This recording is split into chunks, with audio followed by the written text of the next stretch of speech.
Ketika Indonesia mengubah 500 ton limbah semikonduktor menjadi 2 miliar dolar, seluruh Amerika Serikat terguncang.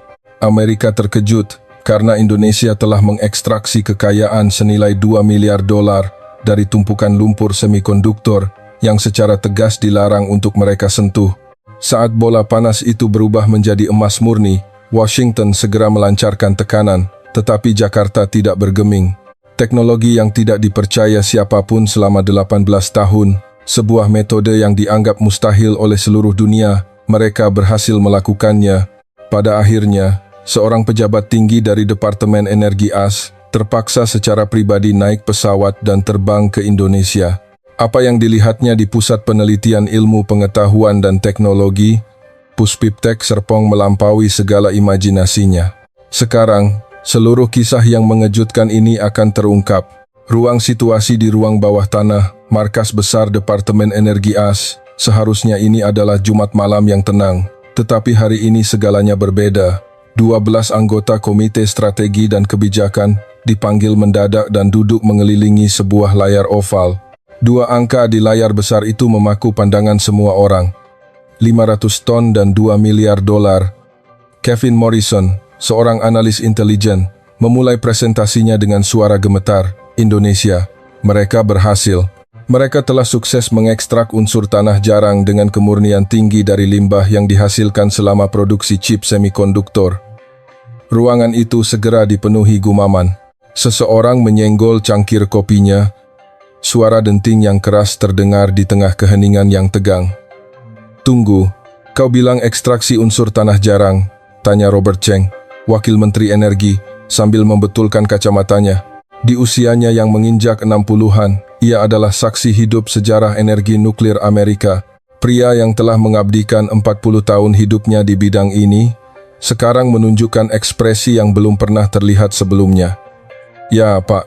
Laporan itu menyatakan, mereka berhasil mengurangi kadar pengotor hingga kurang dari 1%, meningkatkan kemurnian unsur tanah jarang sebanyak 150 kali lipat, dan semua itu hanya menggunakan pengolahan plasma. Suhu di ruang rapat itu seakan anjlok drastis. Setiap wajah menunjukkan ketidakpercayaan yang luar biasa. "Saya Michael Bradshaw. Saya telah hidup selama 59 tahun. 35 tahun di antaranya saya abdikan untuk Departemen Energi AS. Meskipun jabatan saya adalah penasihat utama kebijakan energi, sejujurnya, saya adalah orang yang hanya melihat sisi gelap dari industri ini. Ayah saya bekerja di pabrik kimia Cilegon. Hanya dengan menyebut nama itu saja sudah cukup untuk membuat jantungku mencelos. Ayahku ikut serta dalam operasi pembersihan setelah kecelakaan besar di sana, terpapar bahan kimia beracun, dan setahun kemudian meninggal karena kanker paru-paru. Limbah adalah kutukan, Michael. Jangan pernah, kau dengar, jangan pernah menyentuhnya." Itu adalah kata-kata terakhir ayahku.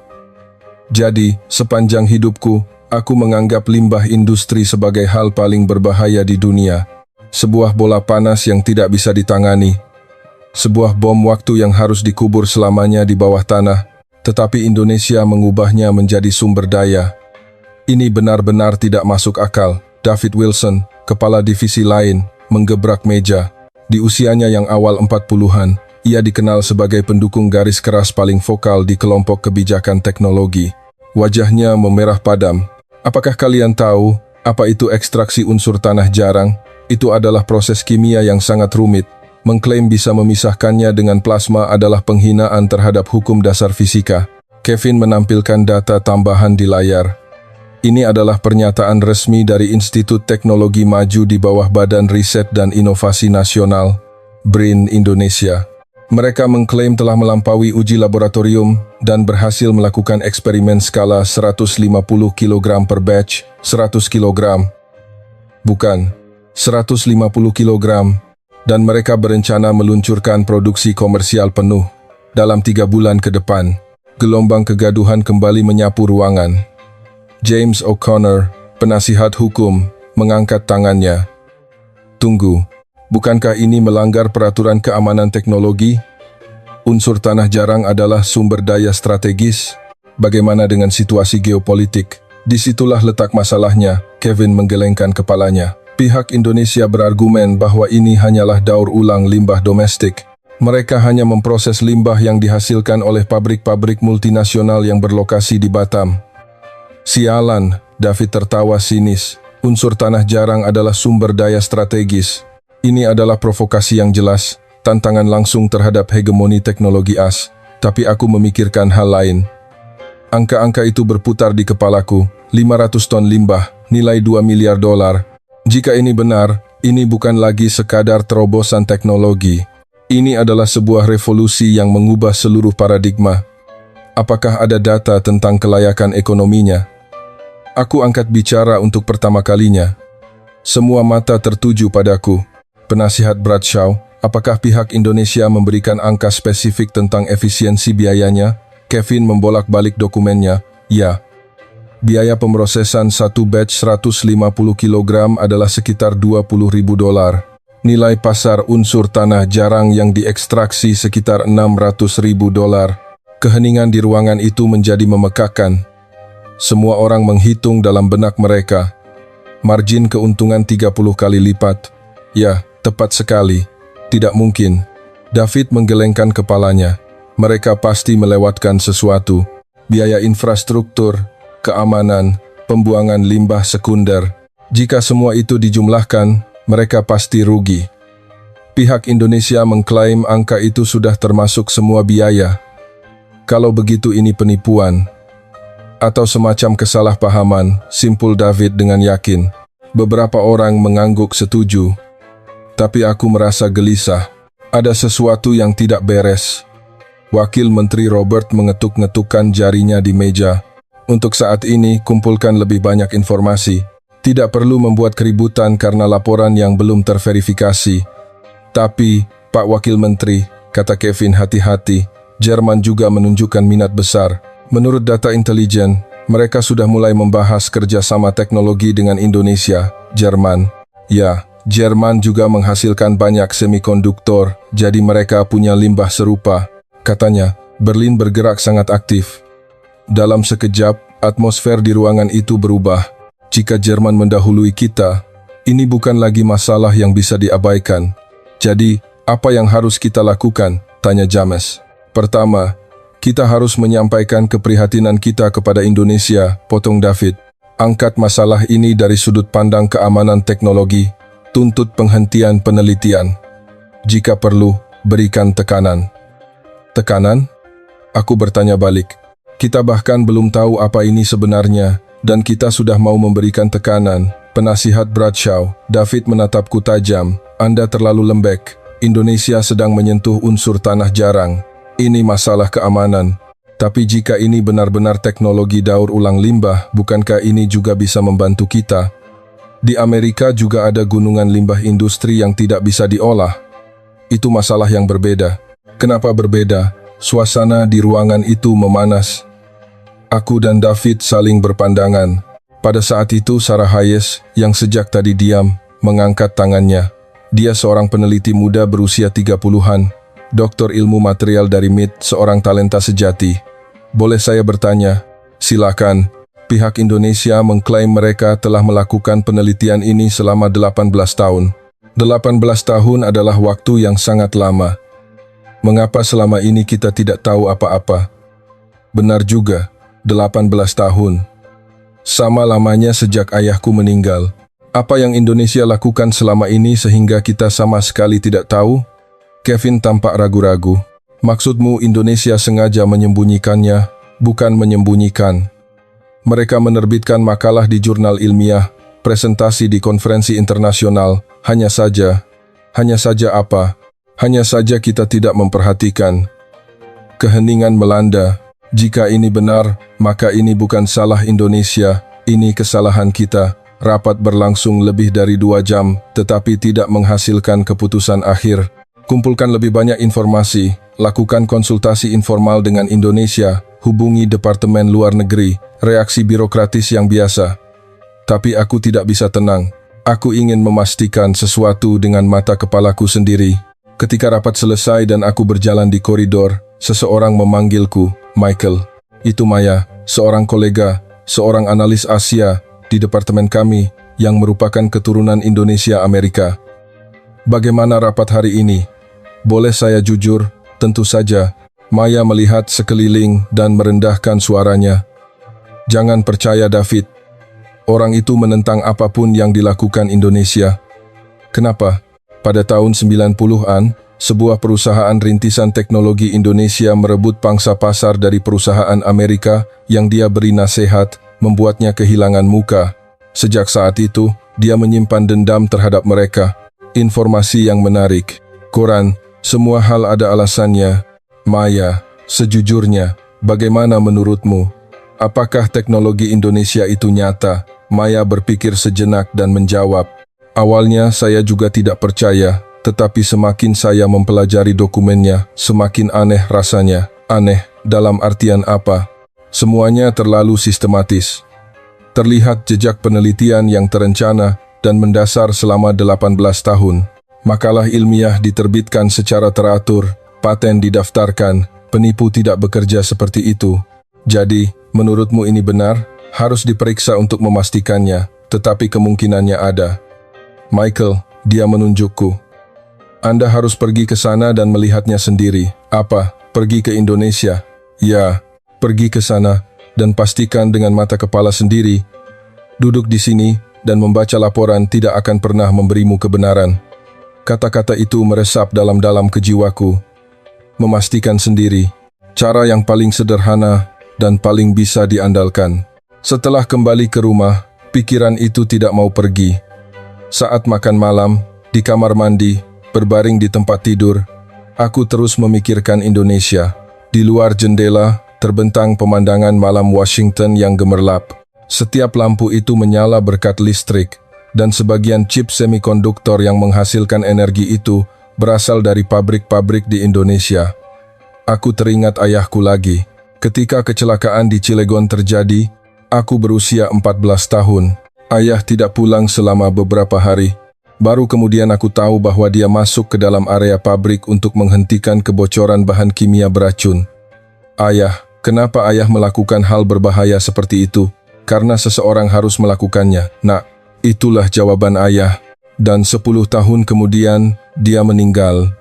Di pemakaman, salah seorang kolega ayah berkata kepadaku, ayahmu adalah pahlawan, tetapi limbah kimia adalah kutukan, kutukan yang kita ciptakan sendiri dan tidak ada jalan keluarnya. Aku percaya kata-kata itu selama 35 tahun. Limbah industri adalah masalah yang tidak terpecahkan, beban yang harus kita pikul selamanya, tapi Indonesia. Mereka telah mematahkan kutukan itu jam 3 pagi. Aku tidak bisa tidur. Akhirnya, aku membuka laptop dan masuk ke situs web BRIN. Ada juga materi dalam bahasa Inggris. Aku membaca halaman demi halaman, makalah demi makalah. Pada awalnya, kedengarannya luar biasa. Menggunakan plasma untuk mengolah limbah tanah jarang terdengar seperti fiksi ilmiah. Tetapi semakin aku membaca, semakin logis argumen mereka. Intinya adalah kontrol suhu dan tekanan. Plasma pada suhu dan tekanan tertentu mempengaruhi ikatan kimia limbah secara selektif memisahkan unsur tanah jarang tanpa bahan kimia, hanya metode fisik. Jika ini mungkin, ini fenomenal, gumamku pada diri sendiri. Di akhir makalah, tertera nama-nama tim peneliti, Dr. Budi Santoso. Orang yang memimpin pekerjaan ini selama 18 tahun. Tiba-tiba aku penasaran, orang seperti apa dia? Apa yang dia rasakan? Melakukan penelitian yang selama 18 tahun tidak dipercaya siapapun, sebuah tantangan yang hasilnya tidak diketahui. Aku teringat ayahku lagi.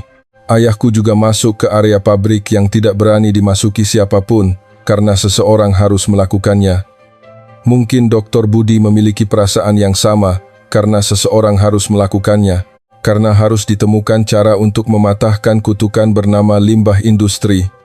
Pada saat itu, aku memutuskan. Aku harus pergi ke sana dan melihatnya sendiri. Pada Senin pagi, aku mengetuk pintu kantor Wakil Menteri Robert. Masuk. Wakil Menteri sedang berdiri di dekat jendela, minum kopi. Di luar jendela, Tugu Washington terlihat. Pak Wakil Menteri, saya ingin bicara. Michael, ada apa? Saya ingin pergi ke Indonesia. Wakil Menteri perlahan berbalik, tidak terkejut sama sekali, seolah-olah dia sudah menduganya. Untuk apa? Saya ingin memastikan secara pribadi apakah teknologi Indonesia itu nyata. Kau dengar apa yang dikatakan David di rapat hari Jumat, bahwa kita harus menekan mereka. Dalam situasi seperti ini, bagaimana kunjunganmu ke Indonesia akan dipandang? Karena itu saya ingin pergi secara tidak resmi. Sebagai warga biasa. Wakil Menteri mengangkat alisnya. Warga biasa? Ya, saya akan mengambil cuti. Jika ini bukan kunjungan resmi, melainkan perjalanan pribadi, seharusnya tidak akan ada masalah. Wakil Menteri menatapku lama, lalu tertawa. Kau, selama 35 tahun tidak pernah seperti ini. Apa maksud Anda? Tidak pernah menggunakan cuti untuk hal seperti ini. Kau selalu berhati-hati, bertindak sesuai aturan, dan orang seperti itu tiba-tiba meminta pergi ke Indonesia. Tanganku gemetar. Wakil Menteri benar, sepanjang hidupku, aku hanya berhati-hati menghindari bahaya, hanya memilih jalan yang aman. Sejak ayah meninggal, aku hidup seperti itu. Tapi kenapa sekarang berbeda? Saya tidak tahu. Saya hanya merasa harus pergi. Apakah ini karena ayahmu? Napasku tercekat. Wakil Menteri juga tahu cerita ayahku. Mungkin. Wakil Menteri memandang keluar jendela, terdiam sejenak. Pergilah. Apa? Pergilah ke sana, lihat sendiri, dan kembali. Benarkah? Tapi ada satu syarat. Wakil Menteri menatap lurus ke mataku. Laporkan padaku kebenarannya, apa adanya. Semuanya, yang baik maupun yang buruk. Tanpa mempertimbangkan faktor politik, katakan saja apa yang kau lihat, saya mengerti. Dan satu lagi, jangan beritahu David. Jika orang itu tahu, dia akan membuat keributan. Wakil Menteri tersenyum pahit. Dalam proses persiapan perjalanan, terjadi sesuatu yang aneh. Tiba-tiba, laporan-laporan negatif tentang Indonesia mulai bermunculan secara massal. Laporan-laporan yang tidak diketahui asalnya menumpuk di mejaku. Kecurigaan pelanggaran aturan keamanan oleh BRIN. Kekhawatiran tentang pencemaran lingkungan dari pengolahan limbah semikonduktor, ekstraksi unsur tanah jarang dapat memperburuk konflik dengan Tiongkok. Semua judulnya bombastis. Tetapi ketika aku membaca isinya, dasarnya sangat lemah, penuh dengan spekulasi dan kecurigaan. Siapa yang mengirim ini? Tanyaku pada sekretarisku. Tidak diketahui. Mereka dikirim melalui pos. Pengirimnya anonim. Sangat mencurigakan. Sepertinya seseorang sengaja mencoba membentuk opini publik.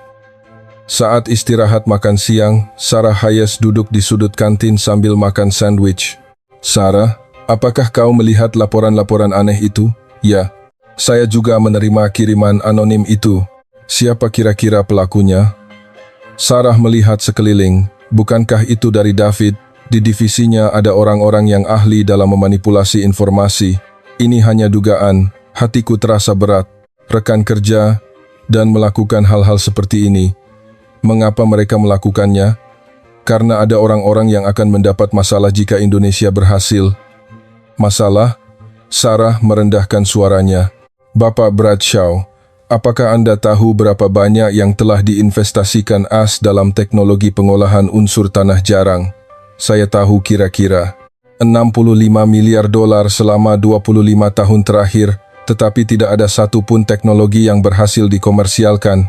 Dan Indonesia, selama 18 tahun, hanya menginvestasikan sekitar $180 juta, sepertiga 160 dari biaya kita.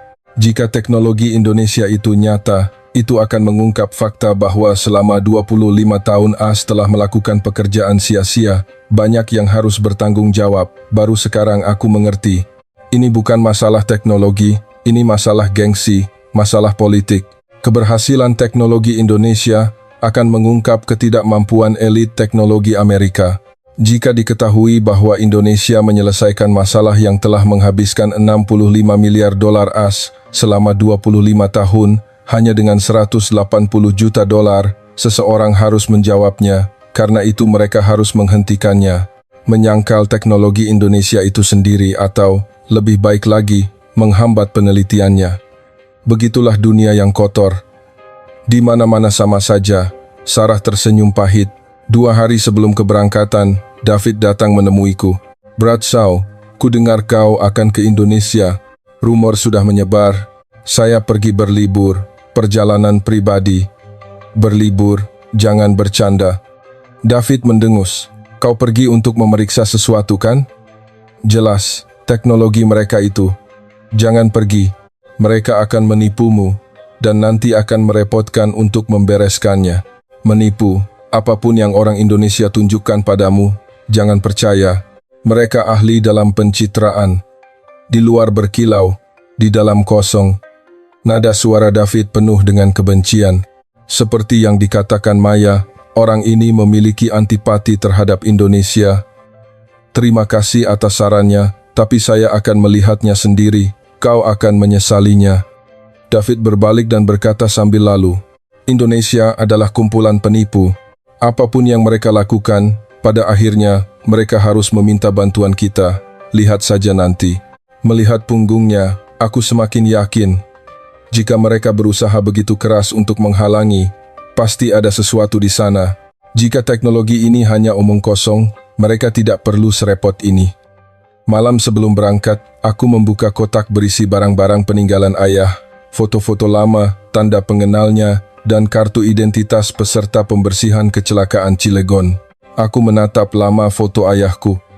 Di masa mudanya, ia terlihat jauh lebih sehat dariku. Senyumnya begitu cerah. Ayah, aku akan ke Indonesia, gumamku. Katanya, mereka telah belajar cara mengekstrak sumber daya dari limbah industri. Dari limbah yang sama yang ayah sebut kutukan. Tidak bisa dipercaya, kan ayah? Aku juga tidak percaya. Ayah di foto itu tidak menjawab, hanya tersenyum. Jika ini benar, berarti ayah salah. Limbah bukanlah kutukan, melainkan, mungkin, sebuah kesempatan. Apa yang akan ayah pikirkan saat itu? Tiba-tiba aku teringat kata-kata terakhir ayah. Di kamar rumah sakit, ia memegang tanganku dan berkata, Michael, ayah telah melakukan kesalahan. Ayah salah mengatakan bahwa limbah adalah kutukan. Itu adalah ketakutanku. Kutukan yang sebenarnya bukanlah limbah, melainkan hati yang menyerah karena takut. Saat itu aku tidak mengerti arti kata-kata itu. Kupikir ayah mengigau karena obat-obatan. Tapi sekarang, sepertinya aku mengerti. Dia menyesal. Menyesal telah menyebut limbah sebagai kutukan. Menyerah untuk mencari solusi dan tunduk pada rasa takut. Ayah, aku tidak akan menyerah. Aku akan pergi ke sana dan memeriksa semuanya sendiri. Aku menutup kotak peninggalan itu setelah mengambil keputusan. Keesokan paginya, aku naik penerbangan ke Jakarta. Saat pesawat lepas landas, aku merasakan perasaan aneh. Untuk pertama kalinya dalam 35 tahun karierku, aku melakukan sesuatu atas kemauanku sendiri. Bukan atas perintah atasan, bukan karena aturan, semata-mata karena aku menginginkannya. Aku tidak menyangka ini akan membuatku begitu bersemangat. 20 jam penerbangan, di luar jendela, awan melayang. Aku membuka laptop dan membaca kembali materi tentang Indonesia. Membaca dengan cermat makalah-makalah Dr. Budi Santoso. Di tengah salah satu makalah, ada kalimat seperti ini. Kami telah gagal ribuan kali selama 18 tahun, tetapi kami tidak pernah menyerah. Kami ingin membuktikan bahwa apa yang tampaknya mustahil, dengan kegigihan, bisa menjadi mungkin. Hatiku dipenuhi perasaan yang tak terlukiskan. Orang ini benar-benar bertahan selama 18 tahun. Sebuah penelitian yang tidak dipercaya siapapun, sebuah tantangan yang hasilnya tidak diketahui. Dia tidak menyerah. Dia terus maju. Semoga Anda nyata, gumamku. Pesawat mulai turun. Di luar jendela, aku melihat Indonesia, daratan hijau membentang di kejauhan, dengan laut berkilauan di bawah matahari. Inikah negara yang telah mematahkan kutukan limbah industri? Sebentar lagi aku akan tahu kebenarannya. Apakah Indonesia benar-benar mengubah yang tidak mungkin menjadi mungkin? Atau ini semua hanyalah sandiwara, seperti yang dikatakan David? Suara pramugari terdengar di kabin pesawat. Para penumpang yang terhormat, pesawat kita akan segera mendarat di Bandara Internasional Soekarno-Hatta. Waktu setempat adalah pukul 4 sore. Jantungku berdebar kencang, kegembiraan yang belum pernah kurasakan selama 35 tahun. Apa yang akan kulihat di Indonesia? Saat itu, aku tidak pernah membayangkan bahwa hidupku akan segera berubah total. Saat aku menginjakkan kaki di Bandara Internasional Soekarno-Hatta, aku merasa seolah-olah masuk ke dunia lain.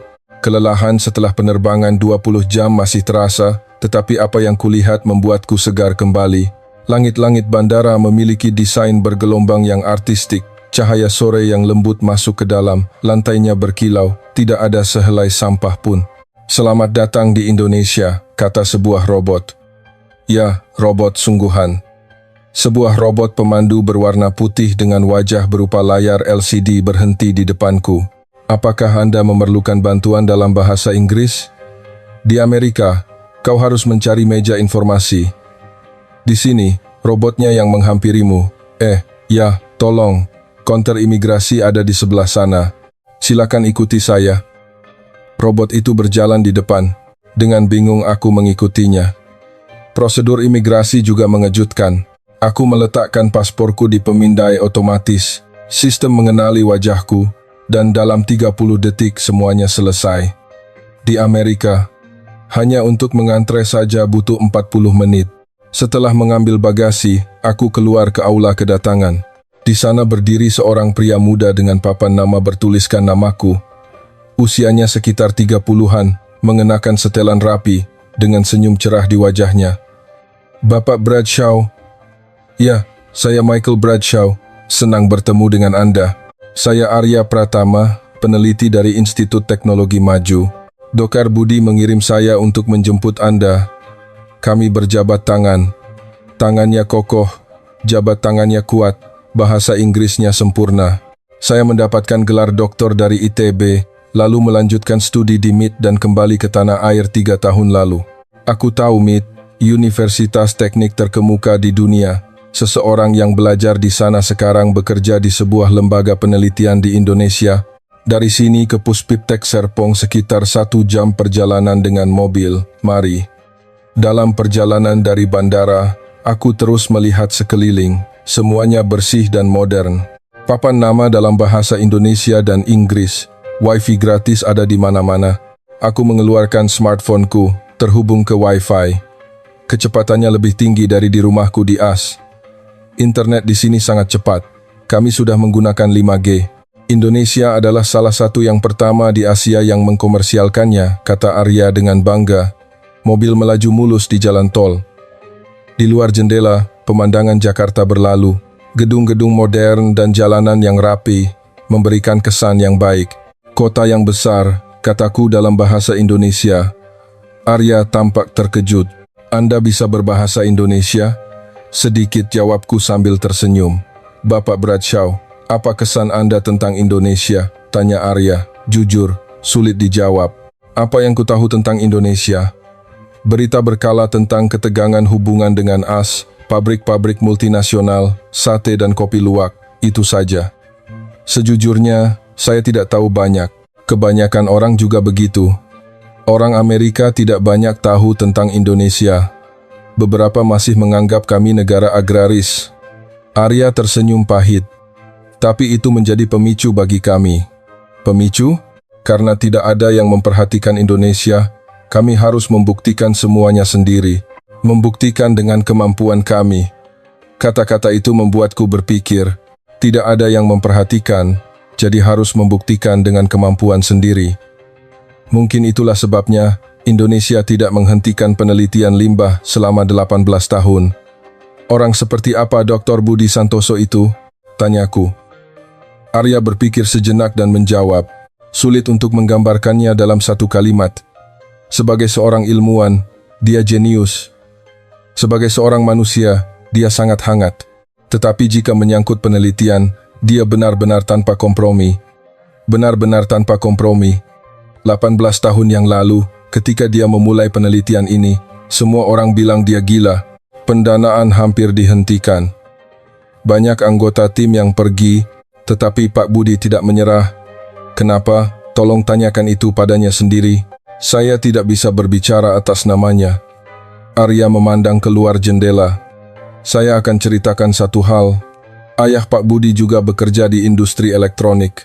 Dia adalah salah satu orang yang membangun pabrik elektronik pertama di Indonesia pada masa Orde Baru. Hatiku mencelos. Ayahku juga bekerja di bidang energi.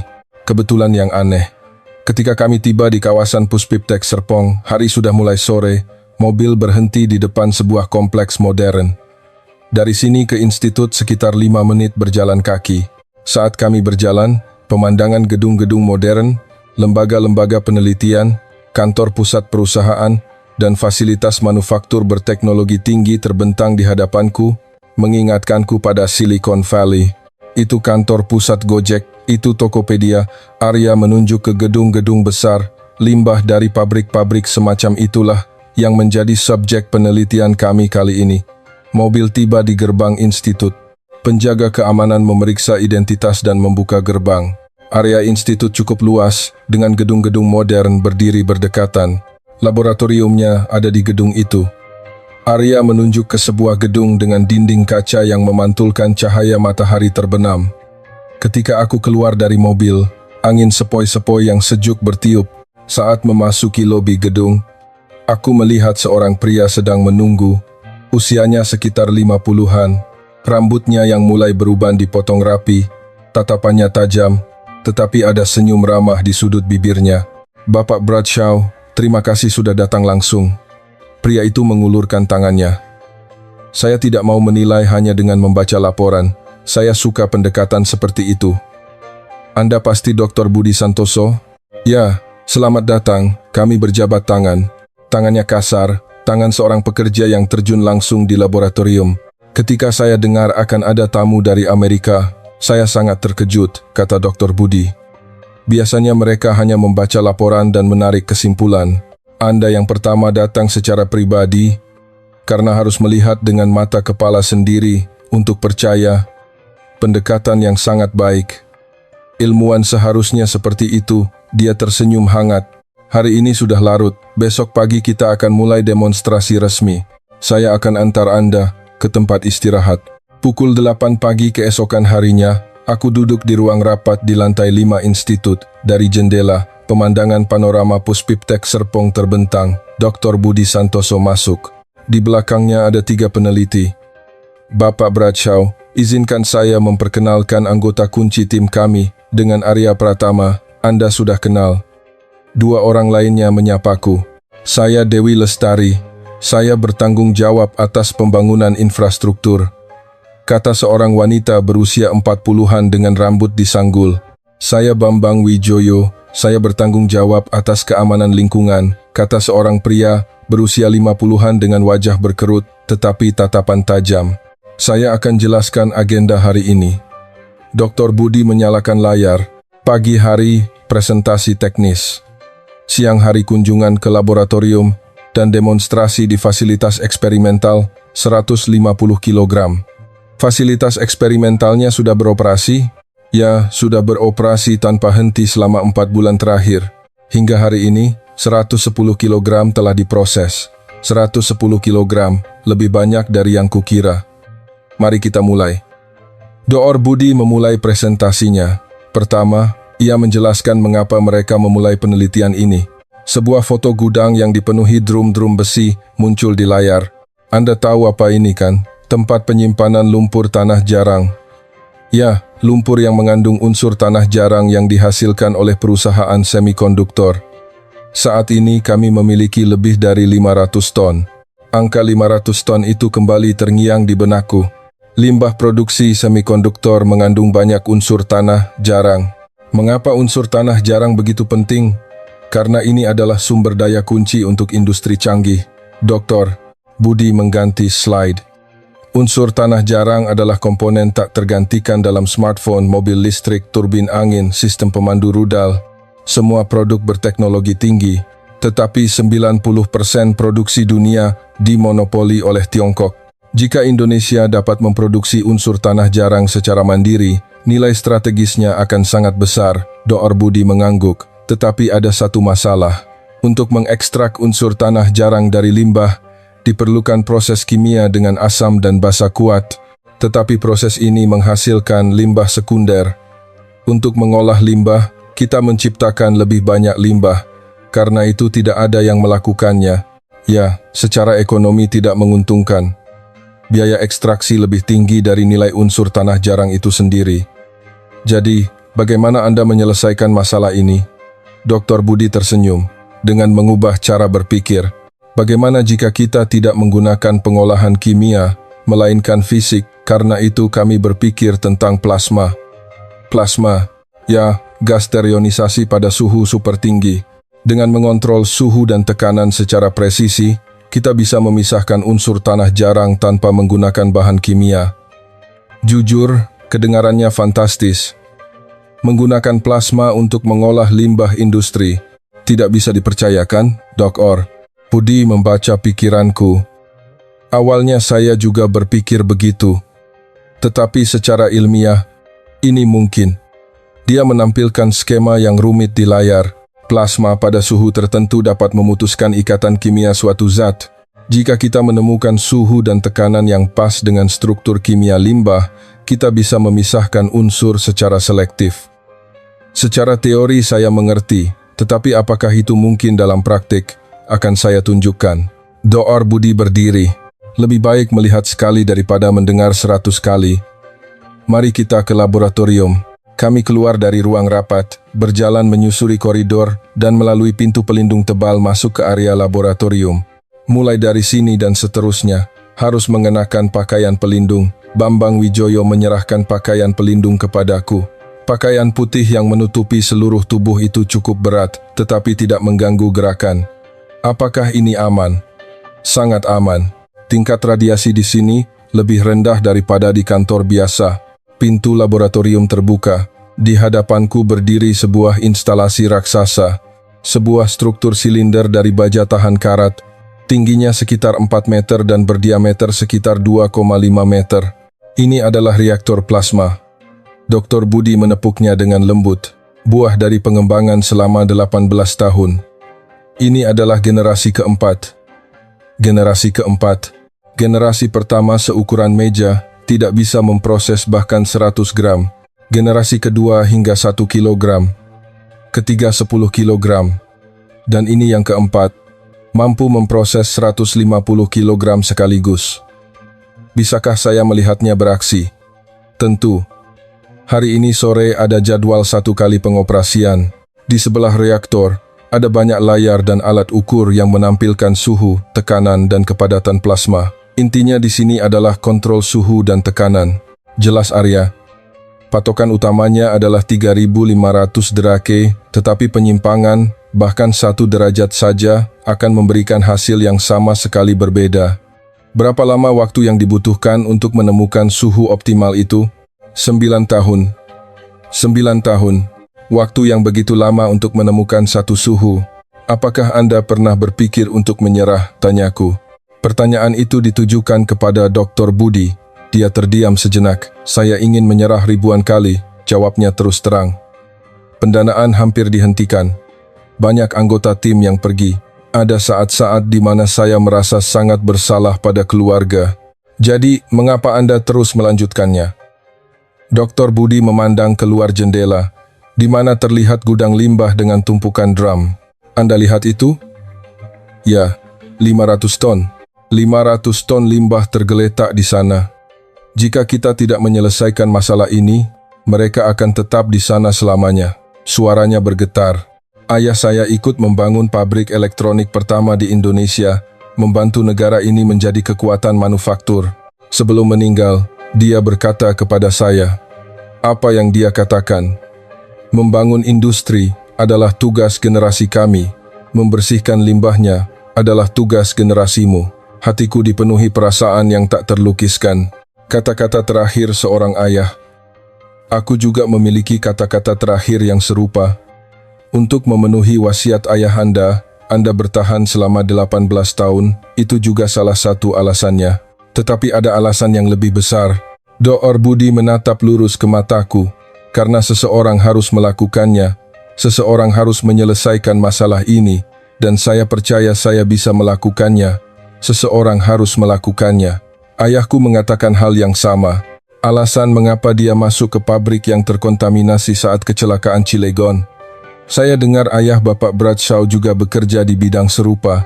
Bagaimana Anda tahu? Saya mencari tahu ketika mendengar akan ada tamu dari Amerika. Dr. Budi tersenyum pahit. Kecelakaan di Cilegon.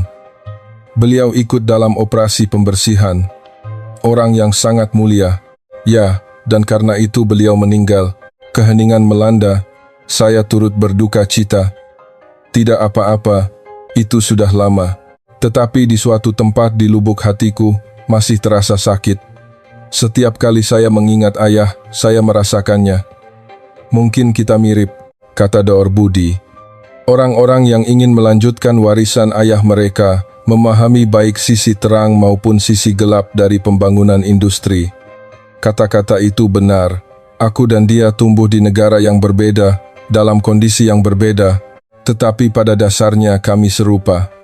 Pukul 2 siang, reaktor plasma mulai beroperasi. Sekarang kita akan memulai pemrosesan 150 kg. Arya duduk di depan panel kontrol. Layar menampilkan parameter secara real-time. Memulai pengumpanan bahan baku. Sebuah lengan robot memasukkan sampel limbah ke dalam reaktor. Gumpalan berwarna abu-abu. Aku mendengar suara dengungan rendah. Cahaya kebiruan terpancar dari dalam reaktor. Suhu meningkat. 2000 degras, 2500 degras, 3000 degras, 3500 degras. Permukaan reaktor memancarkan panas yang luar biasa. Tekanan stabil, kepadatan plasma normal. Bambang Wijoyo, sambil memeriksa indikator, berkata, "Fase pertama selesai, masuk ke fase kedua." Grafik di layar mulai bergerak. Garis yang menunjukkan konsentrasi unsur tanah jarang naik tajam. Pemisahan unsur tanah jarang dimulai. Terdengar suara gas yang dihisap dari tangki silinder di sebelah reaktor. Konsentrasi 20 kali lipat, 50 kali, 80 kali, 100 kali, 150 kali. Peningkatan 150 kali lipat tercapai, teriak Arya. Kadar pengotor 1% dari awal. Target tercapai. Dr. Budi menoleh padaku. Anda lihat, inilah teknologi kami. Sejujurnya, aku terperangah. Jika angka di layar itu bukan rekayasa, ini benar-benar pencapaian fenomenal. Bisakah saya memeriksa data ini secara pribadi? Tentu. Silakan periksa. Aku duduk di depan alat ukur. Ini adalah alat yang sama persis dengan yang biasa kugunakan di AS. Aku memeriksa setiap angka. Ini bukan rekayasa. Konsentrasi unsur tanah jarang benar-benar meningkat lebih dari 150 kali lipat. Kadar pengotor turun di bawah 1%. Tidak bisa dipercaya kan? Tanya Dr. Budi. Sejujurnya, ya. Awalnya saya juga begitu. Ketika kami berhasil, saya tidak percaya dengan mata kepala saya sendiri. Kapan pertama kali berhasil? 3 tahun lalu, dalam skala 1 kilogram. Saat itu, saya dan anggota tim berpelukan dan menangis. 3 tahun lalu 1 kilogram, sekarang 150 kilogram. Anda berhasil meningkatkan skala 150 kali lipat. Berapa lama lagi sampai komersialisasi? Dalam 3 bulan, kami bisa memproses 150 kg secara terus-menerus. Dalam setahun, pembangunan fasilitas untuk memproses semua 500 ton akan selesai. Semua 500 ton. Ya, saat itu kami bisa menciptakan nilai lebih dari 2 miliar dolar. 2 miliar dolar. Angka yang kudengar di ruang rapat di Washington. Sekarang terasa begitu nyata. Setelah makan malam, dalam perjalanan kembali ke hotel, teleponku berdering. Nomor dari AS. Michael Bradshaw, ini saya, Sarah. Itu Sarah Hayes. Suaranya terdengar cemas. Ada apa? Ada masalah besar. David terbang ke Indonesia. Apa? Pagi ini dia naik pesawat. Dia sedang dalam perjalanan ke tempatmu. Napasku tercekat. Untuk apa? Dengan tujuan apa? Tidak diketahui. Tapi pasti bukan untuk hal yang baik. Wakil Menteri Robert juga tidak tahu. David bertindak sendiri. Kapan dia tiba? Besok pagi. Hati-hati, telepon terputus. Tanganku gemetar. Untuk apa David datang ke sini? Aku masuk ke kamar, menenangkan pikiranku. Alasan David datang hanya satu. Untuk mengacaukan. Menyangkal teknologi Indonesia atau memberikan tekanan. Intinya, untuk merusak segalanya. Keesokan paginya, di lobi institut, aku melihat wajah yang kukenal, David Wilson. Dia berdiri dengan setelan jas yang sempurna. Di sebelahnya ada seorang pria yang sepertinya staf dari kedutaan AS, Brad Shaw. Akhirnya kita bertemu di sini, kata David dengan nada mengejek. Bilangnya pergi berlibur, tapi malah ada di lembaga penelitian. David, untuk apa kau di sini? Urusan dinas, mewakili pemerintah Amerika Serikat. Urusan dinas yang bahkan tidak diketahui oleh Wakil Menteri Robert? Saat itu, Dr. Budi muncul. Ada apa ini? Anda pasti Dr. Budi Santoso, kata David dengan angkuh. Saya dari Departemen Energi AS. Saya ingin bicara tentang penelitian Anda. Di sini? Mari kita ke ruang rapat. Di ruang rapat, ada Dr. Budi, Arya, Bambang Wijoyo, dan aku, bersama David. David menembak lebih dulu. Saya akan bicara terus terang. Penelitian Anda melanggar aturan keamanan teknologi. Pasal yang mana tepatnya? Tanya Dr. Budi dengan tenang. Unsur tanah jarang adalah sumber daya strategis. Kemampuan Indonesia untuk memproduksinya secara mandiri akan memperburuk hubungan dengan Tiongkok. Ini ancaman bagi keamanan regional. Tidak benar, potong Dr. Budi. Kami mengolah limbah di dalam wilayah Indonesia. Ini adalah kegiatan daur ulang sumber daya internal, tidak melanggar aturan internasional manapun. Itu masalah interpretasi, bukan interpretasi, tapi fakta. Silakan periksa kembali peraturannya. Wajah David memerah, karena dia tahu dia tidak bisa menang dalam perdebatan logika. Baiklah, kita tinggalkan masalah hukum nanti. Dia mengubah taktik. Bagaimana dengan keamanannya? Apakah aman menggunakan plasma untuk mengolah limbah? Sangat aman, jawab Bambang Wijoyo. Kami mematuhi semua standar keamanan internasional dan memiliki sertifikasi ISO, tapi pasti ada risiko tersembunyi. Risiko tersembunyi apa? Kemungkinan pencemaran lingkungan adalah nol. Bambang Wijoyo menampilkan data di layar. Operasi 4 bulan tanpa henti, tidak sekalipun melampaui standar lingkungan. Udara, kualitas air, tanah, semuanya normal. David kehilangan kata-kata. Dia tidak punya data, hanya spekulasi dan kecurigaan. Saat itu aku ikut campur. David, sebenarnya, apa yang kau inginkan? Kenapa kau datang ke sini? Kau ingin menghentikan teknologi Indonesia. Apa untungnya bagi AS? David menatapku tajam. Apa hakmu membela Indonesia? Sebagai orang Amerika, saya berpihak pada kebenaran. Apa yang saya lihat di sini adalah kebenaran. Indonesia berhasil melakukannya. Kau sudah tertipu. Kau termakan umpan mereka. Tidak. Saya pribadi telah memeriksa datanya. Ini bukan rekayasa. Suasana di ruang rapat memanas. Dr. Budi berkata dengan tenang. Bapak Wilson, kami tidak punya apa-apa untuk disembunyikan. Kami bersedia memberikan semua data. Jika tim peneliti Amerika datang untuk melakukan verifikasi, kami akan sangat senang. Silakan periksa. Jika ada yang salah, tunjukkan. Jika semuanya benar, akui. Setidaknya di antara ilmuwan, seharusnya begitu. Kan? David tidak bisa berkata apa-apa. Karena tawaran Dr. Budi terlalu lugas. Hanya orang yang tidak punya apa-apa untuk disembunyikan yang berbicara seperti itu. Akhirnya, David pergi tanpa hasil. Saya akan kembali. Ini belum berakhir, katanya sambil pergi. Kami tertinggal di ruang rapat. Keheningan menyelimuti sejenak. Terima kasih, kata Dr. Budi padaku. Terima kasih telah membela kami. Saya hanya mengatakan yang sebenarnya.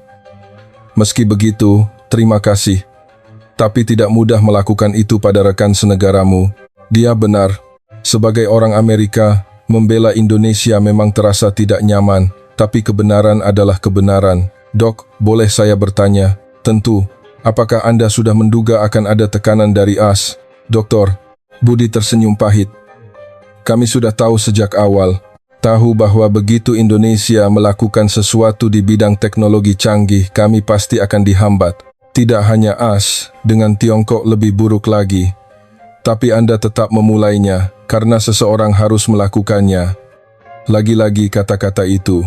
Seseorang harus melakukannya, tapi tekanannya bisa semakin kuat. Hari ini mereka hanya bicara, Lain kali tidak tahu apa yang akan mereka bawa, terutama Tiongkok. Saya tahu. Dr. Budi memandang keluar jendela. Tapi kami tidak akan berhenti. Kami telah bertahan selama 18 tahun.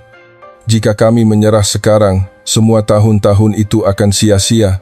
Tatapannya penuh tekad. Tekad yang tak tergoyahkan. Dan satu hal lagi, apa jika kami berhasil, pada akhirnya mereka harus mengakuinya. Karena sains tidak berbohong. Kata-kata itu membekas di hatiku. Sains tidak berbohong. Sekeras apapun David menghalangi, sekuat apapun Tiongkok menekan, kebenaran pada akhirnya akan menang. Keesokan harinya, setelah David pergi, aku pergi melihat fasilitas percontohan 150 kg itu. Letaknya sekitar 15 menit berkendara dari institut. Sebuah bangunan baru yang berkilauan di bawah matahari. Ini adalah tahap pertama fasilitas komersial. Jelas Dr. Budi. Saat ini kami memproses 150 kg per hari. Target akhirnya adalah 500 kg per hari. Saat memasuki gedung, aku melihat 6 reaktor plasma raksasa berjejer. 6 reaktor yang bekerja serentak bisa memproses hingga 900 kg per hari, 900 kg. Jadi berapa lama waktu yang dibutuhkan untuk memproses 500 ton? Sekitar 2 tahun. 2 tahun. Kecepatan yang luar biasa. Dias, hanya untuk membangun satu pabrik pengolahan limbah industri saja butuh lebih dari 20 tahun. Berapa biayanya? Biaya pembangunan fasilitas sekitar 30 miliar rupiah. Biaya operasional tahunan sekitar 6 miliar rupiah. Total biaya sekitar 42 miliar rupiah. Dan nilai yang diciptakan lebih dari 240 miliar rupiah. Margin keuntungan lebih dari 7 kali lipat. Angka yang luar biasa. Tetapi jika data yang kulihat kemarin benar, maka ini mungkin. Bisakah saya melihatnya beraksi? Tentu. Hari ini pukul 3 sore akan dimulai pemrosesan batch 150 kg. Pukul 3 sore, 25 peneliti berkumpul di fasilitas itu. Semua wajah mereka tegang. Hari ini adalah hari istimewa, kata Dr. Budi. Hari di mana total volume pemrosesan akan melampaui 1,5 ton. 1,5 ton. Meskipun hanya 1,300 dari 500 ton, ini adalah angka simbolis. Mulai, Arya mengoperasikan panel kontrol, 6 reaktor mulai bekerja serentak. Dengungan rendah memenuhi seluruh fasilitas. Lengan-lengan robot memasukkan limbah ke setiap reaktor, masing-masing 25 kg, total 150 kg. Fase pertama dimulai. Pengapian, suhu meningkat. Angka-angka di layar berubah dengan cepat. Fase kedua. Suhu 3500 deras. Dengungan semakin keras. Permukaan reaktor memancarkan panas. Konsentrasi unsur tanah jarang meningkat. Grafik naik tajam. 50 kali, 100 kali, 150 kali. Peningkatan 150 kali lipat tercapai. Para peneliti bersorak pelan. Fase ketiga, pemisahan dan ekstraksi. Terdengar suara serbuk logam yang dihisap ke dalam wadah. Ekstraksi selesai. Pemeriksaan kadar pengotor. Bambang Wijoyo mengambil alat ukur. 1% dari awal. Target tercapai. Pemrosesan 150 kg selesai, teriak Arya dengan keras. Para peneliti bertepuk tangan. Ada yang menyeka air mata. Total volume pemrosesan mencapai 1,5 ton. Sebuah tulisan besar muncul di layar. Semua orang bersorak. Dr. Budi mendekatiku. Bagaimana menurut Anda? Luar biasa. Apakah Anda benar-benar percaya? Jujur, masih sulit dipercaya. Tapi data tidak berbohong. Dr. Budi tersenyum. Itu kata-kata saya. Kami tertawa bersama. Malam harinya, seluruh tim peneliti berkumpul untuk makan malam perayaan kecil. Makan malam sederhana dengan bir dan nasi goreng. Bapak Bradshaw sudah pernah coba bir bintang. Arya menuangkan segelas untukku. Pertama kali, demi sains, aku menenggaknya. Bir dingin itu terasa menyegarkan di tenggorokan. Para peneliti bergantian menghampiriku. Terima kasih sudah datang dari Amerika. Terima kasih sudah mengakui teknologi kami. Kata-kata mereka tulus. Bagi orang-orang yang telah diabaikan selama 18 tahun, pengakuan dari orang luar sangat berarti. Sepertinya aku mengerti itu. Dr. Budi duduk di sebelahku. Bapak Bradshaw, boleh saya minta satu bantuan? Apa itu? Setelah kembali ke Amerika, tolong ceritakan kebenarannya. Tentu, tidak hanya yang baik. Jika ada masalah, tolong katakan juga. Kami menerima kritik. Dengan begitu, kami bisa menjadi lebih baik. Kata-katanya menyentuhku. Dia tidak menginginkan pujian, tetapi kebenaran. Seorang ilmuwan sejati, saya berjanji akan melaporkan kebenarannya. Terima kasih. Kami bersulang. Kali ini, birnya terasa lebih nikmat. Sehari sebelum meninggalkan Indonesia, aku bangun dan memeriksa berita dan terkejut. Teknologi tanah jarang Indonesia menimbulkan kekhawatiran keamanan regional. Departemen Luar Negeri AS mengeluarkan pernyataan resmi. Teknologi pengolahan unsur tanah jarang Indonesia dapat menjadi ancaman potensial bagi keseimbangan keamanan regional. AS akan membahas masalah ini dalam konsultasi dengan pemerintah Indonesia. Ini pasti ulah David. Setelah gagal di Indonesia, dia membuat keributan di Washington. Aku segera menghubungi Dr. Budi. Apakah Anda sudah melihat beritanya? Ya, sudah diduga. Suaranya terdengar sangat tenang. Bagaimana tindakan Anda? Pemerintah akan segera mengeluarkan pernyataan. Siang ini akan ada konferensi pers. Bisakah saya hadir? Tentu. Pukul 2 siang, pusat pers pemerintah di Jakarta dipenuhi wartawan. Tidak hanya dari Indonesia, tetapi juga banyak wartawan asing. Wakil Menteri Riset dan Teknologi naik ke podium. Mengenai pernyataan Departemen Luar Negeri AS, pemerintah kami ingin menyampaikan posisi sebagai berikut. Suara Wakil Menteri terdengar tegas. Teknologi pengolahan unsur tanah jarang Indonesia sepenuhnya sah dan sesuai dengan semua norma internasional. Ini adalah teknologi daur ulang limbah, bukan pengembangan senjata strategis, dan tidak ada hubungannya dengan keamanan regional. Para wartawan mengangkat tangan. Maksud Anda tidak akan tunduk pada tekanan AS? Tunduk bukanlah kata yang tepat, karena kami tidak melakukan kesalahan apapun. Kami bersedia berkonsultasi dengan AS, tetapi kami tidak akan meninggalkan pengembangan teknologi yang sah. Bagaimana jika AS memberlakukan sanksi? Saya yakin tidak akan sampai sejauh itu. Teknologi kami juga bermanfaat bagi AS. AS juga memiliki gunungan limbah industri yang tidak bisa diolah. Kerjasama akan menguntungkan kedua belah pihak. Bagaimana reaksi Tiongkok yang diperkirakan? Wakil Menteri terdiam sejenak.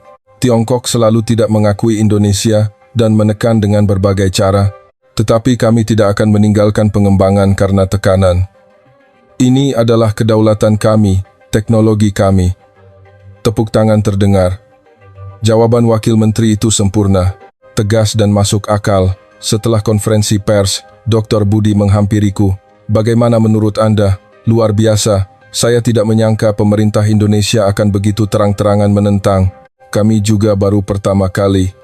Biasanya kami melihat reaksi AS dulu. Tapi kali ini berbeda.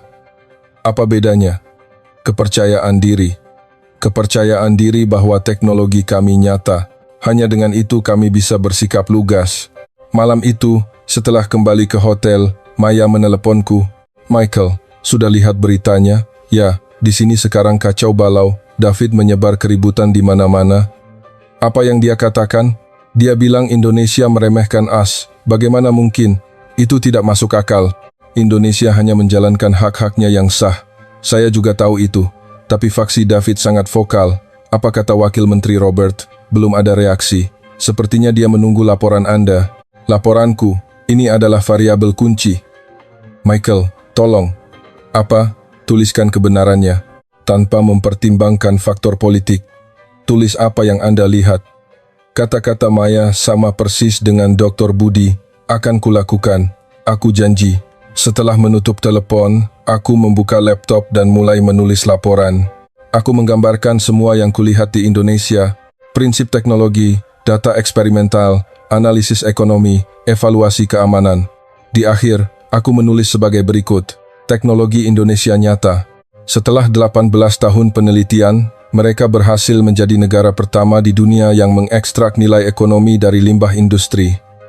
Teknologi ini bukanlah ancaman, melainkan peluang bagi Amerika Serikat. Karena kita memiliki masalah serupa, AS seharusnya tidak menekan, melainkan bekerja sama.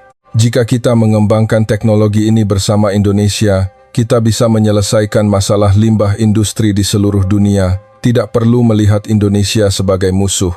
Mereka telah melakukan apa yang kita tinggalkan. Kita harus mengakui pencapaian mereka dan belajar, terutama fakta bahwa Indonesia mencapai kesuksesan seperti itu di bawah tekanan militer, diplomatik, dan ekonomi yang konstan. Bukan hanya keberhasilan teknologi, tetapi juga demonstrasi kemauan dan kemampuan bangsa yang bangga dan mandiri. Amerika Serikat harus bekerja sama dengan Indonesia, negara yang berbagi nilai kemajuan ilmiah, dengan memberikan dukungan, bukan tekanan. Ketika aku menyelesaikan laporan itu, sudah jam 3 pagi, di luar jendela, terbentang pemandangan malam Jakarta. Gedung-gedung pencakar langit berkilauan. Besok aku akan meninggalkan Indonesia. Apa yang akan terjadi setelah kembali ke Washington? Aku tidak tahu. Mungkin aku harus berhadapan dengan David. Karierku mungkin terancam. Tapi aku tidak menyesal. Karena aku telah melihat kebenaran. Dan aku harus menulis kebenaran, ayahku bilang. Limbah industri bukanlah kutukan. Kutukan adalah hati yang menyerah karena takut. Aku memutuskan untuk tidak takut lagi. Keesokan paginya, sebelum berangkat ke bandara, Dr. Budi datang menemuiku. Bapak Bradshaw, selamat jalan. Terima kasih, saya belajar banyak. Saya juga harus berterima kasih. Terima kasih sudah datang secara pribadi. Kami berjabat tangan. Dan satu hal lagi, Dr. Budi menyerahkan sebuah kotak kecil padaku. Apa ini? Sampel unsur tanah jarang yang kami ekstrak. Di dalam kotak itu ada sebuah botol kaca kecil berisi serbuk logam keperakan. Bisakah saya membawanya ke AS? Izin sudah diurus. Bisa dibawa keluar sebagai sampel penelitian. Mengapa Anda memberikannya pada saya? Dr. Budi tersenyum. Ini adalah bukti. Dengan kata-kata saja tidak akan ada yang percaya. Bawalah ini ke lembaga penelitian kami dan analisis. Maka mereka akan tahu bahwa teknologi kami nyata. Tanganku gemetar. Ini bukan sekadar sampel. Ini adalah bukti yang berisi usaha selama 18 tahun. Saya pasti akan menyampaikannya. Saya percaya pada Anda. Di mobil dalam perjalanan ke bandara, aku mengeluarkan botol kaca kecil itu. Serbuk logam keperakan, kelihatannya hanya serbuk biasa, tetapi nilainya lebih tinggi dari emas dan maknanya tidak bisa diukur dengan uang. Limbah industri bukanlah kutukan. Indonesia telah membuktikannya. Sekarang giliranku untuk memberitahukannya pada dunia. Saat duduk di pesawat, aku mengambil keputusan. Setelah kembali ke Washington, aku tidak akan tunduk pada tekanan apapun. Kebenaran akan menang. Seperti halnya Indonesia. Hari pertama di Washington badai dimulai. Begitu turun dari pesawat, Wakil Menteri Robert menelepon. Michael datang langsung ke kantor saya. Suaranya tidak biasa. Di markas besar Departemen Energi, suasananya dingin. Rekan-rekan yang kutemui di koridor menghindari tatapanku. Saat membuka pintu kantor Wakil Menteri, aku melihat orang yang tak terduga di sana, David Wilson. Di sebelahnya duduk seorang pria yang sepertinya staf dari Departemen Luar Negeri. Duduk, Michael. Wajah Wakil Menteri tegang. Ada apa? Karena laporanmu, sela David. Kudengar kau membela Indonesia. Seorang Amerika, tapi menulis laporan yang bertentangan dengan kebijakan AS. Saya hanya menulis kebenaran. Kebenaran, apa yang kau lihat, adalah apa yang ingin ditunjukkan Indonesia kepadamu. Kau sudah tertipu. Tidak, saya pribadi telah memeriksa datanya. Ini bukan rekayasa. Data juga bisa direkayasa. Teriak David. Tenang. Wakil Menteri mengangkat tangannya. Michael, laporanmu menimbulkan masalah. Departemen Luar Negeri panik. Kenapa? Saya hanya menulis kebenaran. Kebenaran, itulah masalahnya, kata pria dari Departemen Luar Negeri untuk pertama kalinya. Bapak Bradshaw, laporan Anda bocor. Seseorang membocorkannya ke pers. Sekarang Washington Post sedang menyiapkan artikel. Napasku tercekat. Laporanku di pers. Kau tahu apa judulnya? Pria dari Departemen Luar Negeri itu menyerahkan selembar kertas padaku. Pejabat Departemen Energi AS menulis laporan yang memuji teknologi Indonesia, As mengakui ketertinggalannya dari Indonesia. Darahku mendidih. Itu distorsi. Bukan itu maksud saya, tapi bisa diartikan seperti itu. Disitulah masalahnya. David menyeringai. Lihat apa yang telah kau perbuat. Pemerintah As akan kehilangan muka. Siapa yang membocorkannya? Tanyaku. Apakah itu kau, David? Laporanku adalah dokumen rahasia. Hanya orang yang punya akses yang bisa membocorkannya. Siapa pelakunya? Wajah David memerah. Kenapa kau bertanya padaku? Itu kau. Kau tidak suka isi laporanku, jadi kau membocorkannya ke pers. Kau punya bukti? Tidak. Tapi kau punya motif. Kau ingin menggagalkan teknologi Indonesia. Suasana di kantor memanas. Wakil Menteri menghela napas. Sekarang tidak penting siapa yang melakukannya, yang penting bagaimana menyelesaikannya. Menyelesaikan. Besok akan ada dengar pendapat di Senat, Departemen Energi harus hadir. Dengar pendapat untuk konsultasi tentang reaksi As terhadap teknologi Indonesia. Ini semua karena laporanmu. Dengar pendapat di Senat, ini tidak kuduga. Apakah saya harus hadir? Tidak, aku yang akan pergi, kata Wakil Menteri. Tapi aku akan ditanya tentang isi laporanmu. Apa yang harus kujawab saat itu? Aku berpikir sejenak. Katakan kebenarannya.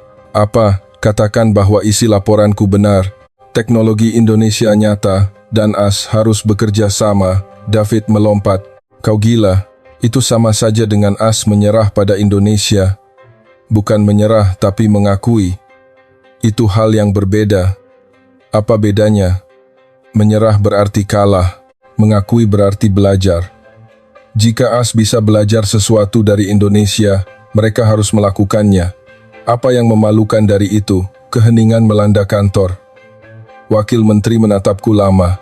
Michael, kau yakin bahwa teknologi Indonesia itu nyata? Ya, saya melihatnya dengan mata kepala sendiri. Saya memeriksa datanya. Aku mengeluarkan kotak kecil dari tasku. Apa itu? Sampel unsur tanah jarang yang diekstraksi Indonesia. Tolong analisis di laboratorium kita. Maka Anda akan tahu segalanya. Wakil Menteri mengambil kotak itu, menatap sejenak botol kaca berisi serbuk keperakan. Jika ini benar, saya mempertaruhkan 35 tahun karier saya. Keheningan yang berat menyelimuti. David menyeringai. Gertakan, Indonesia telah menipunya. Kalau begitu mari kita analisis. Hasilnya akan menunjukkan siapa yang benar dan siapa yang salah. Aku dan David saling berpandangan. Wakil Menteri memutuskan. Kita akan analisis sampel ini. Sampai hasilnya keluar, kita akan menahan diri dari kesimpulan. Tapi, didengar pendapat besok. Didengar pendapat, aku hanya akan mengatakan yang sebenarnya, bahwa kita masih dalam proses verifikasi. Wajah David masam, tapi dia tidak membantah lagi. Rapat selesai. Di koridor, Wakil Menteri memanggilku. Michael, kau sangat berani. Wakil Menteri tersenyum. Selama 35 tahun, baru pertama kali aku melihatmu seperti ini. Apa maksud Anda? Kau selalu berhati-hati, menghindari bahaya, melihat reaksi orang lain. Tapi hari ini berbeda, dia benar. Aku sendiri terkejut. Apa yang kau lihat di Indonesia yang membuatmu begitu berubah? Aku berpikir sejenak. Saya melihat orang-orang yang tidak menyerah. Orang-orang yang terus maju meskipun selama 18 tahun tidak ada yang percaya pada mereka. Gambaran itu membuat saya menyadari sesuatu. Apa itu? Bahwa tidak boleh menyerah karena takut. Ayahku bilang, kutukan yang sebenarnya bukanlah limbah, melainkan hati yang menyerah. Wakil Menteri mengangguk. Ayahmu adalah orang yang mulia. Ya, meskipun saya terlambat menyadarinya. Analisis sampel memakan waktu seminggu. Selama itu, aku menunggu dalam diam. Media sangat tertarik, tapi aku menolak semua wawancara. Seminggu kemudian, Wakil Menteri Robert menelepon. Michael, hasilnya sudah keluar. Bagaimana? Datanglah, lihat sendiri. Aku tiba di lembaga penelitian. Wakil Menteri berdiri di depan pintu laboratorium analisis. Masuk. Aku membuka pintu. Seorang analis berjas putih duduk di depan layar. Bapak Bradshaw, saya akan jelaskan hasilnya. Analis itu menunjuk ke layar. Kemurnian unsur tanah jarang 99,2%, Hampir tidak ada pengotor. Kualitasnya tingkat atas. Apa artinya itu? Artinya apa yang diklaim Indonesia adalah benar. Jantungku berdebar kencang. Dengan kemurnian setinggi ini, bisa langsung digunakan di industri canggih. Kualitasnya bahkan lebih baik dari yang ada di pasaran saat ini. Wakil Menteri menepuk pundakku. Kau benar, Michael. Tanpa sadar air mataku menetes. Karena lega, kami akan mempublikasikan hasil ini. Siang ini akan ada konferensi pers. Pukul 3 siang, pusat pers Departemen Energi dipenuhi wartawan. Kilatan kamera tidak berhenti. Wakil Menteri Robert naik ke podium. Hari ini kami punya pengumuman penting. Wakil Menteri menjelaskan hasil analisis. Teknologi Indonesia nyata. Analisis sampel telah membuktikannya. Wartawan bergemuruh. Apakah ini berarti posisi pemerintah AS akan berubah? Ya, Amerika Serikat akan mencari cara untuk bekerja sama dengan Indonesia. Teknologi ini dapat membantu menyelesaikan masalah limbah industri di seluruh dunia. Bagaimana dengan kekhawatiran keamanan yang disinggung sebelumnya? Itu adalah penilaian yang dibuat dengan informasi yang kurang. Setelah meninjau, kami menyimpulkan bahwa teknologi Indonesia tidak ada hubungannya dengan keamanan regional. Pertanyaan terus mengalir. Setelah konferensi pers, aku pergi diam-diam. Di koridor seseorang memanggilku. Michael, itu David. Wajahnya pucat, kesombongan yang biasa hilang. Ada yang ingin kukatakan. Apa? Aku minta maaf. Kata-kata yang tak terduga. Apa? Aku salah. Teknologi Indonesia nyata. David menundukkan kepalanya. Aku membenci Indonesia. Mereka mempermalukanku di tahun 90 kerapan. Sejak saat itu, aku menentang semua yang mereka lakukan. Aku tahu. Karena itu kali ini aku juga ingin menghalangi, tapi aku salah. Karena emosi pribadi, aku membuat penilaian yang salah. Aku menatapnya lama. Aku menerima permintaan maafmu. Terima kasih. Tapi ingat satu hal. Sains bukan politik. Di hadapan fakta, kita harus rendah hati. Itulah sikap seorang ilmuwan. David mengangguk. Akan kuingat. Dia berbalik dan pergi. Aku memandang keluar jendela. Langit di atas Washington cerah. Malam itu, aku menelepon Dr. Budi. Dok, hasilnya sudah keluar. Bagaimana? AS telah mengakuinya. Mereka bilang, teknologi Indonesia nyata. Di ujung telepon, terdengar sorak-sorai. Sepertinya, semua peneliti sedang bersama. Terima kasih, Bapak Bradshaw. Saya yang harus berterima kasih. Terima kasih telah menunjukkan kebenaran kepada saya. Ini baru permulaan, suara Dr. Budi bergetar. Jika Indonesia dan AS bekerja sama, kita bisa menyelesaikan masalah limbah industri di seluruh dunia. Apakah Anda ingin bekerja sama? Tentu saja, jawabku sambil tersenyum. 6 bulan kemudian, aku kembali berada di Indonesia. Kali ini bukan sebagai warga biasa, tetapi sebagai perwakilan AS dalam delegasi kerjasama limbah industri Indonesia-Amerika. Di Puspiptek Serpong, sebuah gedung baru telah muncul. Pabrik pengubah limbah menjadi sumber daya pertama di dunia. Papan nama itu berkilauan di bawah matahari. Bapak Bradshaw, Anda sudah datang. Dr. Budi keluar menyambutku. Wajahnya lebih bersinar dari 6 bulan lalu. Selamat, Dok. Terima kasih. Kami butuh 19 tahun untuk sampai di sini. 19 tahun. Dari awal penelitian hingga komersialisasi. Perjalanan yang panjang. Di upacara peresmian hari ini, ada negara lain juga yang hadir. Dr. Budi menunjuk orang-orang di depan gedung. Jepang, Singapura, Korea Selatan, Jerman, Prancis.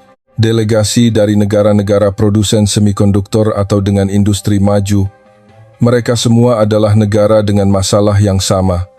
Negara-negara yang ingin mengimpor teknologi Indonesia. Sudah ada 15 negara. Luar biasa. Termasuk AS. Dr. Budi tersenyum. Di AS tidak banyak limbah semikonduktor, tetapi teknologi ini juga bisa diterapkan pada jenis limbah lain. Ya, kami juga akan bekerja sama secara aktif. Upacara peresmian dimulai. Presiden Indonesia dan Menteri Energi AS berdiri berdampingan. Mereka menekan tombol bersama-sama. Kompleks raksasa itu mulai beroperasi. Terdengar suara dengungan. Angka-angka di layar mulai naik. Pemrosesan batch pertama dimulai. Terdengar suara narator. Layar menampilkan data secara real-time. Volume bahan baku 500 kg. Konsentrasi unsur tanah jarang meningkat. Pengotor berkurang. Semua berjalan sesuai rencana. Pemrosesan selesai. Kemurnian unsur tanah jarang 99,5%. Pengotor berkurang hingga kurang dari 0,1%. Terdengar sorak-sorai, tepuk tangan meriah. Presiden Indonesia memulai pidatonya. Hari ini adalah hari bersejarah. Indonesia menjadi negara pertama di dunia yang mengubah limbah menjadi sumber daya. Tepuk tangan kembali terdengar. Teknologi ini bukan hanya milik Indonesia. Ini milik seluruh umat manusia. Kami akan membagikannya dengan dunia. Menteri Energi AS juga memberikan pidato. Pada awalnya, Amerika Serikat menyatakan keprihatinan atas teknologi Indonesia, tetapi kami salah. Aula menjadi hening. Indonesia telah melakukan apa yang ditinggalkan oleh AS. Setelah 18 tahun berusaha, mereka mengubah yang tidak mungkin menjadi mungkin. Amerika Serikat mengakuinya dan akan membuka masa depan bersama Indonesia. Mendengar kata-kata itu, hatiku dipenuhi perasaan yang tak terlukiskan, gambaran yang tidak bisa kubayangkan 6 bulan lalu. AS secara resmi mengakui teknologi Indonesia dan berjanji untuk bekerja sama. Setelah pidato, Dr. Budi menghampiriku. Bapak Bradshaw, saya ingin mengenalkan Anda pada seseorang, Dr. Budi membawaku ke seorang pria tua. Usianya sekitar 80-an. Ini ayah saya. Ayah Anda, aku terkejut. Ayah Dr. Budi, yang ikut membangun pabrik elektronik pertama di Indonesia. Ayah, ini orang yang datang dari Amerika dan mengakui teknologi kita. Pria tua itu memegang tanganku. Terima kasih. Suaranya bergetar. Anak saya dulu disebut gila. Dia bekerja keras selama 18 tahun. Sekarang, dengan adanya orang seperti Anda yang mengakuinya, saya bisa tenang. Tanpa sadar mataku berkaca-kaca. Ayah saya juga bekerja di bidang serupa. Benarkah? Ya, di Amerika, beliau ikut membersihkan kecelakaan pabrik kimia dan meninggal. Mata pria tua itu berlinang air mata, begitu rupanya. Sebelum meninggal, ayah saya bilang bahwa limbah bukanlah kutukan. Kutukan adalah hati yang menyerah karena takut. Ayah Anda benar. Pria tua itu menggenggam tanganku lebih erat. Generasi kami menciptakan energi, tetapi tidak menyelesaikan masalah limbahnya. Itu selalu menjadi beban berat bagi saya. Sekarang sudah teratasi. Putra Anda berhasil melakukannya. Ya, Budi berhasil. Pria tua itu menatap putranya. Doktor, Budi juga menitikkan air mata. Ayah, saya berhasil. Nak, kau hebat. Ayah dan anak itu berpelukan. Melihat pemandangan itu, aku teringat ayahku. Apakah dia melihat ini sekarang?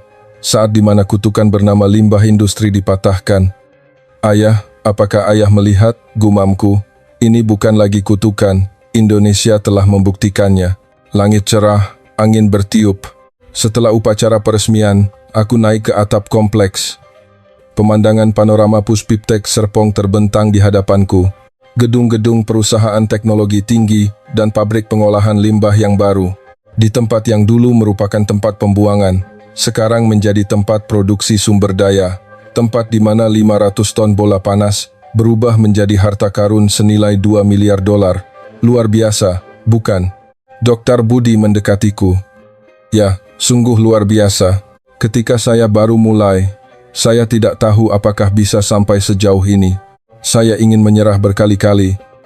Ribuan kali, Dr. Budi tersenyum pahit. Tapi saya tidak menyerah. Karena seseorang harus melakukannya. Mendengar kata-kata itu, aku mengerti. Dunia tidak diubah oleh para jenius, tetapi oleh mereka yang tidak menyerah. Dr. Budi Santoso bukanlah seorang jenius. Dia hanya tidak menyerah selama 18 tahun. Ketika tidak ada yang percaya, ketika AS menekan, ketika Tiongkok mengancam, dia terus maju, dan pada akhirnya, dia berhasil. Dok, saya yang harus berterima kasih. Ya, Anda mengajari saya sesuatu. Apa itu? Cara untuk tidak menyerah. Dr. Budi tersenyum. Saya tidak mengajari Anda itu, Bapak Bradshaw. Anda sudah memilikinya. Anda hanya lupa. Sepertinya dia benar.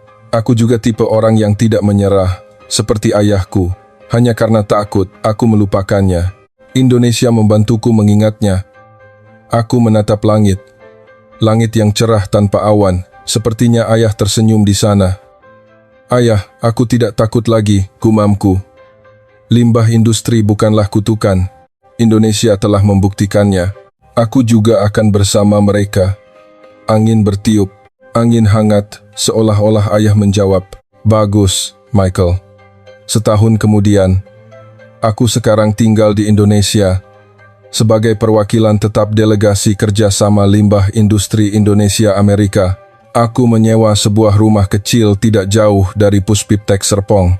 Setiap pagi, aku melihat pemandangan Jakarta yang terlihat di kejauhan dan berangkat kerja. Dalam perjalanan, terlihat kompleks Puspiptek. Aku merenungkan kehidupan yang setahun lalu tidak bisa kubayangkan. Meninggalkan kantor yang nyaman di Washington, aku tinggal di pinggiran Jakarta, tapi aku tidak menyesal. Sebaliknya, aku bersyukur Indonesia telah mengubahku, membantuku, seseorang yang terkekang oleh rasa takut, untuk mulai bermimpi lagi. Pabrik pengolahan di Serpong berjalan dengan sukses. Dalam setahun, 300 ton limbah telah diolah. Sisanya direncanakan akan diolah dalam 1,5 tahun ke depan. Unsur tanah jarang yang diekstraksi dipasok ke industri canggih di seluruh dunia. Jutaan smartphone, puluhan ribu mobil listrik diproduksi berkat teknologi ini. Teknologi Indonesia sekarang menyebar ke seluruh dunia. Jepang menjadi yang pertama memutuskan untuk mengimpor teknologi tersebut. Diputuskan untuk membangun pabrik dengan model Indonesia di Tokyo, Singapura dan Korea Selatan menyusul. Gerakan untuk mempelajari teknologi Indonesia menyebar ke seluruh Asia, tidak terkecuali. Di Washington, sebuah proyek baru diluncurkan. Penelitian sedang dilakukan untuk menerapkan teknologi Indonesia pada pengolahan jenis limbah industri lain di negara itu. David juga terlibat dalam proyek ini. Setelah kembali dari Indonesia, dia benar-benar berubah. Michael, kau benar. Ada banyak yang bisa dipelajari dari Indonesia. Aku tidak melihatnya karena prasangkaku. Katanya padaku melalui telepon beberapa hari yang lalu, orang bisa berubah. David telah membuktikannya. Dr. Budi Santoso sekarang sibuk berkeliling dunia. Pidato di konferensi internasional, pertemuan kerjasama teknologi, konsultasi untuk pemerintah, jadwal yang padat, tetapi dia terlihat sangat bahagia. Selama 18 tahun, aku sendirian. Sekarang seluruh dunia berjalan bersamaku, katanya beberapa hari yang lalu, tidak sendirian. Yang berjalan bersamamu adalah mereka yang tidak menyerah, jawabku. Ayahnya meninggal tahun ini. Di pemakaman, Dr. Budi berkata, "Ayah, saya telah menepati janji saya. Energi adalah urusan generasi ayah. Limbah adalah urusan generasi kami." Aku juga menangis, mengenang ayahku. Dua orang ayah yang memiliki mimpi yang sama, masa depan cerah pembangunan industri. Dua orang putra yang mewarisi mimpi itu.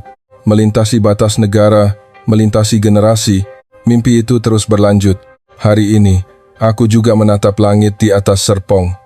Matahari terbit di Cakrawala. Hari baru dimulai.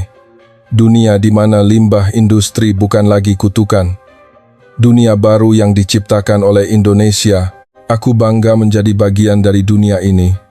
Ayah, apakah kau melihat? Dunia sedang berubah. Persis seperti yang kau inginkan. Terima kasih telah mendengarkan cerita panjang ini. Ini bukan hanya cerita tentang teknologi. Ini adalah cerita tentang orang-orang yang tidak menyerah. Dr. Budi Santoso, yang terus maju meskipun selama 18 tahun tidak ada yang percaya.